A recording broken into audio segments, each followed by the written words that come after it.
ನೀವೇನಾದರೂ ಮಂತ್ರಾಲಯಕ್ಕೆ ಹೋಗಬೇಕಾ? ಹೇಗೆ ಹೋಗೋದು, ಎಲ್ಲಿ ಸ್ಟೇ ಮಾಡೋದು ಅನ್ನೋ ಕನ್ಫ್ಯೂಷನ್ ಇದೆಯಾ? ಹಾಗಿದ್ರೆ ಈ ವಿಡಿಯೋನ ಕೊನೆ ತನಕ ನೋಡಿ. ನಾನು ನನ್ನ ಮಗಳನ್ನ ಫಸ್ಟ್ ಟೈಮ್ ಬಸ್ಸಲ್ಲಿ ಕರ್ಕೊಂಡು ಹೋಗಿದ್ದು.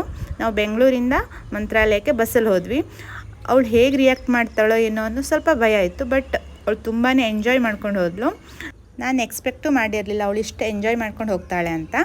ಹೊರಗಡೆ ಲೈಟಿಂಗ್ಸ್ ಎಲ್ಲ ನೋಡಿ ಫುಲ್ ಖುಷಿಯಾಗಿಬಿಟ್ಲು ಅವಳು ಖುಷಿ ನೋಡಿ ನಮಗೂ ಓಕೆ ಇವಳನ್ನು ಬಸ್ಸಲ್ಲಿ ನಾವು ಕರ್ಕೊಂಡು ಹೋಗ್ಬೋದು ಅಂತ ಸ್ವಲ್ಪ ಧೈರ್ಯ ಬಂತು. ನಾವು ಮಂತ್ರಾಲಯಕ್ಕೆ 6:30 ಹಂಗೆ ರೀಚ್ ಆದ್ವಿ. ಅಲ್ಲಿ ವೈಷ್ಣವಿ ರೆಸಿಡೆನ್ಸಿ ಅನ್ನೋ ಒಂದು ಹೋಟೆಲ್ನ ಬುಕ್ ಮಾಡಿದ್ವಿ. ತುಂಬ ಕ್ಲೀನಾಗಿದೆ, ತುಂಬ ಚೆನ್ನಾಗಿದೆ. ಮಂತ್ರಾಲಯದಿಂದ 1 ಕಿಲೋಮೀಟ್ರ್ ಆಗುತ್ತೆ. ಅವರೇ ಬಂದು ನಮ್ಮನ್ನು ಪಿಕಪ್ ಮಾಡಿದ್ರು. ಹಾಗೆಯೇ ನಿಮಗೆ ಎಲ್ಲಿಗಾದ್ರು ಹೋಗಬೇಕು ಅಂದರೆ ಅವರು ಡ್ರಾಪ್ ಕೂಡ ಮಾಡ್ತಾರೆ. ಆ ವ್ಯವಸ್ಥೆ ಇದೆ, ತುಂಬ ಚೆನ್ನಾಗಿದೆ. 2500 ಸಮಥಿಂಗ್ ಏನೋ ಆಗುತ್ತೆ. ತುಂಬ ಕ್ಲೀನಾಗಿರೋದ್ರಿಂದ ಬೇರೆ ಕಡೆ ಎಲ್ಲೂ ನೋಡಿಲ್ಲ.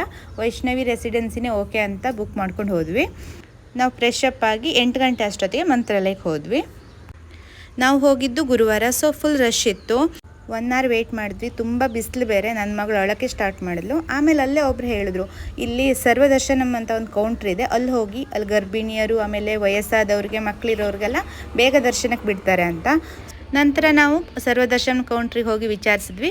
ಅವರು ಹೋಗಿ ಮಕ್ಕಳಿರೋರಿಗೆ ಬೇಗ ದರ್ಶನ ಆಗುತ್ತೆ ಅಂತ ಹೇಳಿಬಿಟ್ಟು ನಮ್ಮನ್ನು ಕಳಿಸಿದ್ರು. 15 ನಿಮಿಷದಲ್ಲಿ ನಮಗೆ ರಾಯರ ದರ್ಶನ ಕೂಡ ಆಯಿತು. ಆ ರಾಯರ ದರ್ಶನವನ್ನು ಮಾಡ್ತಾ ಇದ್ದರೆ ಆ ಮನಸ್ಸಿಗೆ ಅದೆಷ್ಟು ನೆಮ್ಮದಿ, ಅದನ್ನು ಪದಗಳಲ್ಲಿ ಹೇಳೋದಕ್ಕೆ ಸಾಧ್ಯನೇ ಇಲ್ಲ. ಒಮ್ಮೆ ಆದರೂ ನೀವು ಅಲ್ಲಿ ಹೋಗಿ ಆ ರಾಯರ ದರ್ಶನವನ್ನು ಮಾಡಿದ್ರೆ ನಿಮಗೆ ಒಂದು ಅನುಭವ ಆಗುತ್ತೆ.